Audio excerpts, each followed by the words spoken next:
The Adventures of James and Lily Chiao, Exploring New Mexico. We love traveling. After being stuck at home for over 2 years due to the pandemic, we were itching to go out. In April this year, as the pandemic was nearing its end, we immediately decided to visit the southwestern U.S. state of New Mexico. The joy of travel was revived.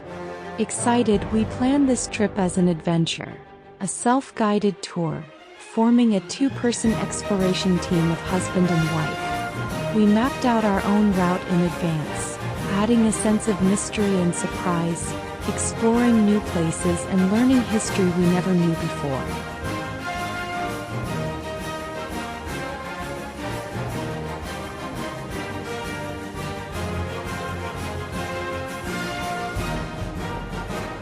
To reduce the risk of infection, we established the following rules. 1. No long-haul flights. 2. No big hotels. 3. Bring our own pillowcases when staying in motels. 4. Rent a car and self-drive. 5. When dining in restaurants, choose quiet seating away from crowds.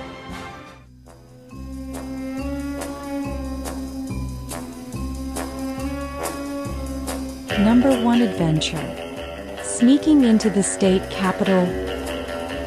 The capital of New Mexico is the famous Santa Fe, a city rich in artistic atmosphere. Before even entering the city, we saw beautiful artworks decorating the overpasses. With over 250 art galleries, it is the second largest art market in the U.S. after New York. That morning, our private guide Tom arrived. He was a local Native American wearing a cowboy hat and a small jacket, looking every bit like an insider. We wondered which of the 250-plus galleries he would take us to first. Surprisingly, since it was just the two of us, Tom arranged a special route. Our first stop was the New Mexico state capitol. First we were puzzled. But upon stepping inside, we realized that this government building was actually a grand palace of art. The 3-story structure housed countless precious artworks, while government officials worked in offices along hallways transformed into galleries. Oil paintings, watercolors, sculptures, ceramics, and crafts were displayed everywhere. We were amazed. We had never seen a government institution so devoted to promoting art. At the governor's office, Tom introduced us to the secretary, who kindly presented us with official state souvenir pins. We were thrilled and asked Tom, "Do you bring all your tour groups here?" He grinned. "Large groups aren't allowed inside. Today's a special treat for my VIP guests." The 2-hour private tour cost $30 per person, but we gave Tom $100. It was worth it. Number 2 adventure. A mysterious Da Vinci-style painting discovery by a Chinese. Santa Fe's galleries often host art tours, allowing visitors to appreciate and discuss art. That day, the tour included 8 guests, guided through different galleries to view and critique artwork. At first, we were nervous. This was our first time in such a setting. We didn't want to say something awkward and embarrass ourselves, or worse, embarrass Chinese people. In the first gallery, we stayed silent, observing how others analyzed the paintings. In the second gallery, the guide introduced an abstract oil painting, filled with irregular lines and patterns. To us, it looked like a jumble of shapes. The artist's price? $10,000. 2 American guests shared their interpretations. Then it was James' turn. He confidently analyzed in English. This painting has 3 layers. 1. The bottom layer is simple and light-colored, suggesting innocence and purity. Human nature is inherently good. 2. The middle layer is chaotic and dark, reflecting the challenges and struggles of adulthood. 3. The top layer is bright and clear, symbolizing hope and resolution, light at the end of the tunnel. His words earned a round of applause. James continued, "As a Chinese person, I noticed that this painting secretly hides multiple number 8s, over 10 of them, scattered in different orientations." The group examined the painting closely. He was right. James continued, "Perhaps the artist has a special attachment to the number 8? Or maybe they deliberately included 8s to attract Chinese buyers. After all, in Chinese culture, 8 symbolizes prosperity and wealth." The Americans burst into laughter, realizing the hidden message. Of course, we didn't buy this lucky 8 numbers painting. But later, we couldn't resist the charm of art and purchased a ceramic piece dove by a Native American artist.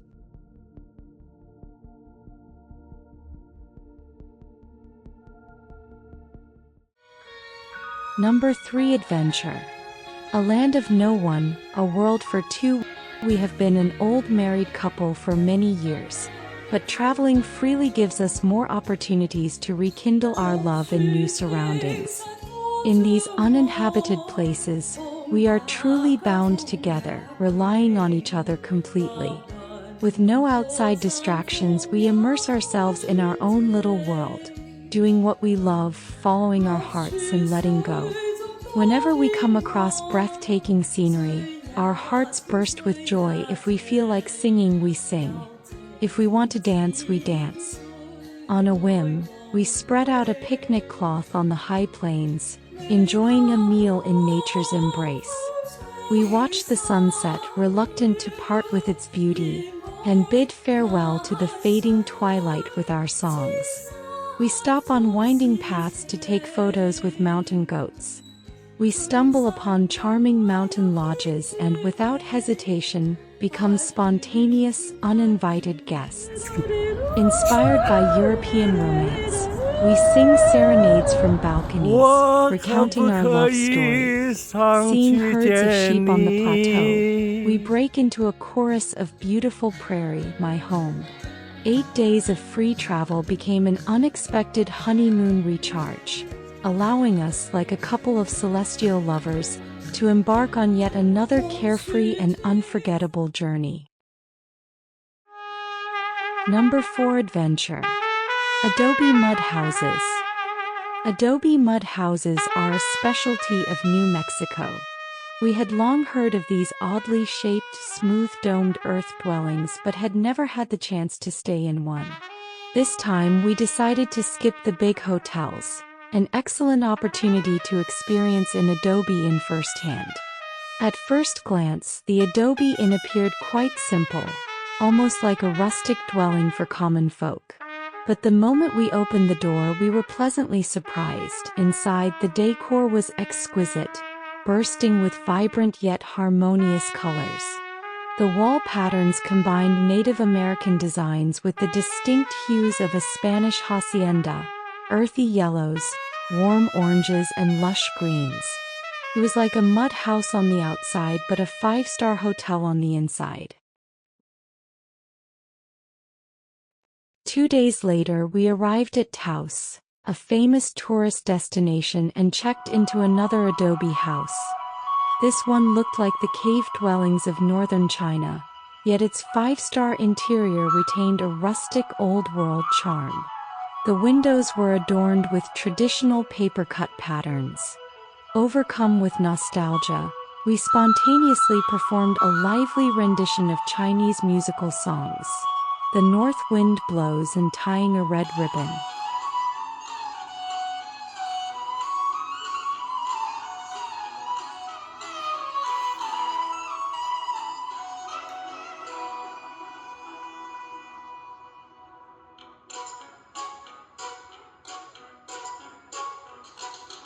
人家的闺女有花戴，你的我牵手不能买。人家的闺女有花戴，我的牵手不能买。车上了2只红头绳儿，给我扎起来。哎，扎呀扎起来。Number 5 Adventure. Hispanic pilgrimage on foot. Is the path truly beneath one's feet? Most Chinese people are familiar with the story of Journey to the West. In New Mexico, a similar journey unfolds every year on Good Friday, when tens of thousands of Mexican-American pilgrims walk hundreds of miles to an old chapel in the small town of Chiao. Some even complete the pilgrimage barefoot. By chance, we were passing through the pilgrimage route today and hoped to witness this grand spectacle. However, we must have arrived too late as we didn't see the massive crowds we had imagined. Instead, we spotted scattered groups of walkers, some elderly companions, some enthusiastic young people, trekking in small groups along the road. Would these pilgrims resemble the Journey to the West crew, traveling like monk Tang Sanzang and his disciples, with one leading a horse and another carrying the burdens? Not quite. We noticed that many had cars trailing them from a distance or waiting ahead to provide support, loaded with drinks and food. Not fair. If Monkey's son Wukong knew about this, he might have come over to give them a few knocks with his staff. Still, walking dozens of miles under the scorching sun is no easy feat, especially compared to us, comfortably cruising in an air-conditioned car. Many pilgrims embark on this journey to express gratitude for answered prayers, while others come seeking the miraculous holy soil of Chiao. This sacred earth, reportedly found in a small hole in Chiao, is believed to have healing powers. Some apply it to their skin, sprinkle it on food, or even brew it in tea. Despite their different reasons, whether for personal, family, friends, work, or life, every pilgrim carries a heart full of devotion and a spirit willing to endure hardship. When we finally arrived at the pilgrimage site, it was indeed packed with people. We didn't have time to stand in line for the holy soil, but we did take a moment to wash our hands and faces in a nearby clear stream beside the church. Perhaps that was holy water after all.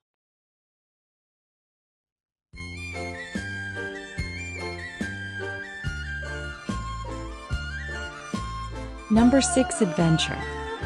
Does America have its own Nong Nei Wan?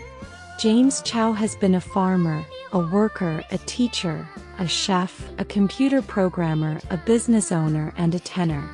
Every time he travels and encounters different landscapes and environments, he is reminded of past experiences in his own life. On the last day of our trip, we arrived in Albuquerque, the largest city in New Mexico, and stayed at a farmhouse inn. The place reminded him of Nong Nei Wan in China. There were farmlands, cattle and sheep pens, chicken and duck coops, flower greenhouses, and a farmer's tool shed. Having once worked in agriculture, James was thrilled to see these familiar sights. Overcome with excitement, he felt like a child again and playfully picked up some farm tools, pretending to work. Inside the chicken coop, the flock reacted enthusiastically to the presence of a stranger, greeting him with various postures and calls. As a tenor, James decided to mimic the high-pitched crow of a rooster. At first, there was no response, but then suddenly, a young rooster jumped onto a feed bucket, stretched its neck, and crowed right back at him, staring straight into his astonished face. James was overjoyed. He had somehow established a musical and spiritual connection with the rooster. Number 7 Adventure. Who were the pioneers? The city of Santa Fe was founded in 1610. Next to the cathedral in the city center stands a memorial sculpture vividly depicting the journey of 650 Spanish men, women, and children who 400 years ago crossed the ocean with the first batch of European cattle, sheep, donkeys, chickens, ducks, and crop seeds to establish a new home and a new life in Santa Fe. James Chiao, who once experienced rural labor during China's down to the countryside movement and later came to the US in the 1980s for further studies, his second overseas rustication, felt deeply humbled and profoundly admiring upon seeing this sculpture. These pioneers were the first to cultivate the land in America starting from scratch. They are the true predecessors of overseas rusticated youths. By contrast, when James was sent to the Chinese countryside, houses, farmland, crops and livestock were already in place. When he arrived in the US, he had only $40 to his name. Yet he could walk into a school to study, borrow books from a library, and visit a hospital for medical care. In a sense, those of us who arrived in America 400 years later are reaping the benefits of the hard-working settlers before us. We have a responsibility to learn from the pioneering spirit of these early settlers and contribute more to building our new home on the American continent.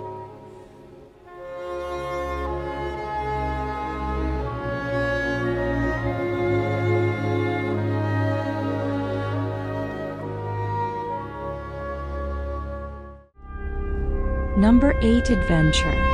The Manhattan Project, a World War II secret. During our 8-day trip, we had a lot of fun. On the last day, I made a spontaneous decision. With 4 hours left before our flight back to Los Angeles, we would explore a top-secret project from World War II, the Manhattan Project. Remember our private investigator, Tom? He told us that the world's first atomic bomb test in 1945 was secretly referred to as the Manhattan Project, and that they were hiring in Santa Fe at the time. Many people from across the country came for interviews in a small room number 109, without knowing what they were getting into. Also, the street where we stayed in Santa Fe at the Adobe Inn is called Manhattan Avenue. Tom suggested we take some time to add another stop on our trip by visiting the unique National Museum of Nuclear Science and History, the only congressionally chartered nuclear museum in the United States. Out of curiosity, we drove to this mysterious museum before heading to the airport. Upon entering, we were amazed to see various atomic bombs displayed, both large and small. There were models of the earliest laboratory bombs, a replica of the first atomic bomb test conducted in New Mexico in 1945, a replica of the atomic bomb that exploded in Hiroshima, Japan, and many other bombs that had failed to detonate during tests. We noticed that older atomic bombs resembled bombs dropped from planes, while newer designs looked more like rockets. We were astonished. Having only heard about atomic bombs our entire lives, we were now seeing them in person. Despite a significant portion of the museum being dedicated to the contributions of nuclear energy to modern civilian industries and the pursuit of peace, we felt a heavy weight on our hearts, especially as the museum documented the development of the atomic bomb leading up to its deployment in Japan. Even more surprising was the outdoor exhibition featuring many enormous military aircraft, including a massive B-52 bomber that stood 3 stories tall, stretching about 150 feet in length, and with wings approximately 200 feet wide, seemingly blocking out the entire sky. In the middle of the fuselage was a massive bomb, resembling a fish's belly cut open, a 10-foot-long, 4-foot-wide B-53 atomic bomb. There were also numerous military planes designed to carry atomic weapons, a huge model of a submarine that could launch atomic bombs, and long-range missiles with multi-stage propulsion. We were in awe to have the opportunity to see these atomic weapons which we had never seen before. This completely open museum displayed relics of nuclear technology and weapons from the past century. However, these were profound historical witnesses. Perhaps the museum itself serves as a moment of self-reflection for humanity. These are brutal and large-scale killing weapons. Why have we come to this point? What are weapons even for? What is war for? We couldn't help but softly sing our recently created anti-war song, What It's For. 2 hours later, our flight back to Los Angeles took off, and we still felt a shadow hanging over us. The only consolation was that the plane we boarded was going home, not a B-52. We held each other's hands tightly and softly said, We must cherish peace. There was peace unknown. I set out to get you with a fine-tooth comb. I was soft inside. There was something going on. You do something to me that I can't explain. Hold me closer and I feel no pain. Every beat of my heart, we got something going on. Tender love is blind. It requires a dedication. All this love we feel needs no conversation. We ride it together, making love with each other. Islands in the stream, that is what we are. No one in between. How can we be wrong? Sail away with me to another world, and we rely on each other. From one lover to another. Yeah. 装美化一下，然后出去照几张靚相。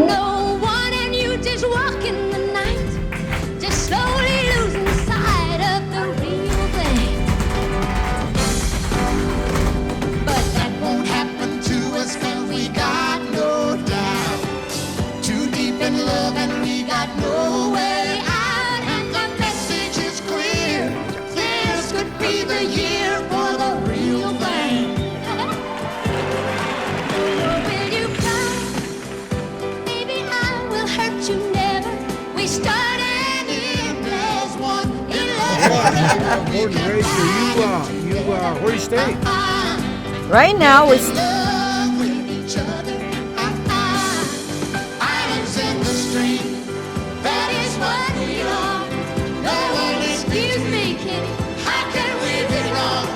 Sail away with me to another world, and we rely on 有车来。from one lover to another. Let's walk.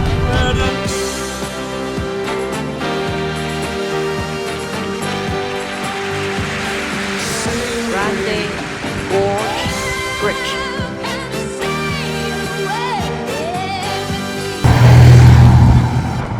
This land is your land, this land is my land, from California. God bless America.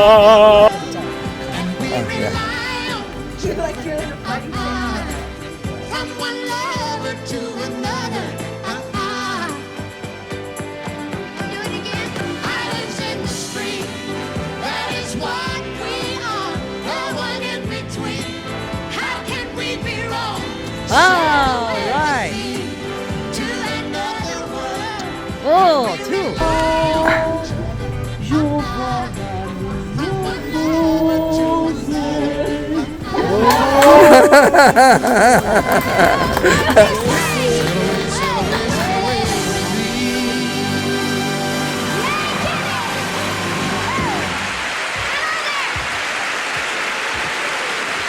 啊，一大碗这个鸡餐才10块钱，啊，鸡腿开心 ，Kentucky Fried Chicken，啊。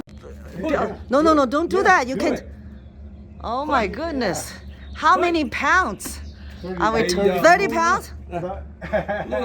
係啊，紅啊，頂牙上啊，鬼叫我紅啊！